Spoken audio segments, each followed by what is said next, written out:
ভারতীয় ক্রিকেটে এখন সবচেয়ে বড় আলোচনার বিষয় হলো একটাই মাত্র ১৫ বছর বয়সী বৈভব সূর্যবংশী। আয়ারল্যান্ড সিরিজে ২ ম্যাচে বেঞ্চে বসে থাকতে হয়েছে এই তরুণ প্রতিভাকে। কিন্তু এবার ইংল্যান্ডের বিরুদ্ধে কি অবশেষে ভারতের নীল জার্সিতে দেখা যাবে তাকে? আয়ারল্যান্ডের বিরুদ্ধে সিরিজ হারার পর টিম ইন্ডিয়ার উপর চাপ অনেকটা বেড়ে গেছে।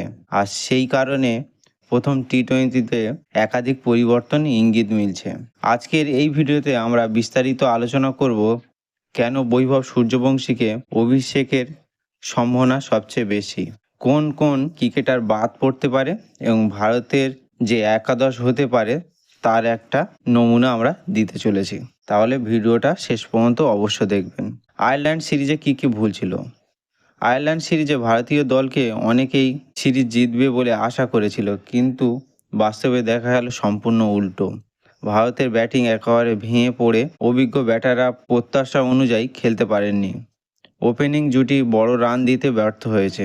মিডল অর্ডার একদম ধারাবাহিকতা ছিল না। ফলাফল ভারতের এই সিরিজ হার।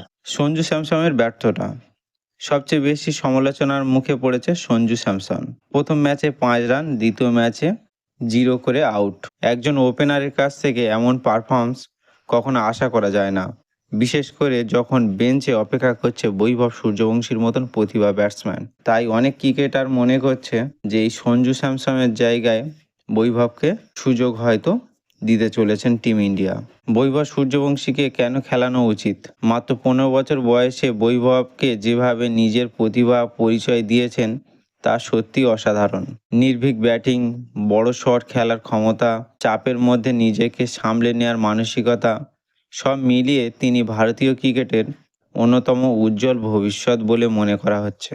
যদি ইংল্যান্ডের মতন শক্তিশালী দলের বিরুদ্ধে তিনি ভালো খেলতে পারেন তাহলে তার আত্মবিশ্বাস আরও বেড়ে যাবে এবং ভারতেরও পেতে পারে দীর্ঘমেয়াদী একজন ওপেনার। ঈশান কিষানের অবস্থা খুব একটা ভালো না। উইকেট কিপার ব্যাটার ঈশান কিষান খুব একটা ভালো পারফরমেন্স করতে পারেননি। প্রথম ম্যাচে 1 রান, দ্বিতীয় ম্যাচে 12 রান। তবে উইকেট কিপিংয়ের জন্য তিনি দলে থাকতে পারেন। যদি টিম ম্যানেজমেন্ট সঞ্জু স্যামসনকে উইকেট কিপার হিসেবে ধরে রাখতে চায় তাহলে এই জায়গাতে রয়েছে সবচেয়ে বড় ধাঁধা। তাহলে এই জায়গায় কিন্তু ঈশান কিষানের সমস্যা হতে পারে। অভিষেক শর্মার দুর্দান্ত ফর্ম।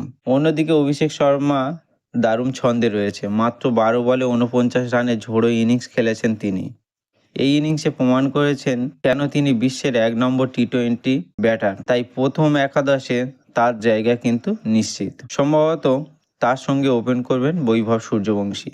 মিডল অর্ডারে কারা থাকবে? অধিনায়ক শ্রেয়স আইয়ার 4 নম্বরে খেলবেন, আর তারপর থাকবেন তিলক বর্মা, তারপর অলরাউন্ডার শিবম দুবে। এই 3 জনের ওপর নির্ভর করে ভারতের বড় স্কোর করা সম্ভব। অলরাউন্ডার বিভাগের পরিবর্তন কী হবে? অলরাউন্ডার বিভাগে অক্ষর প্যাটেলের জায়গা কিন্তু নিশ্চিত, কিন্তু ওয়াশিংটন সুন্দর দলে ফিরতে পারবে কিনা সে বিষয়ে সন্দেহ রয়েছে।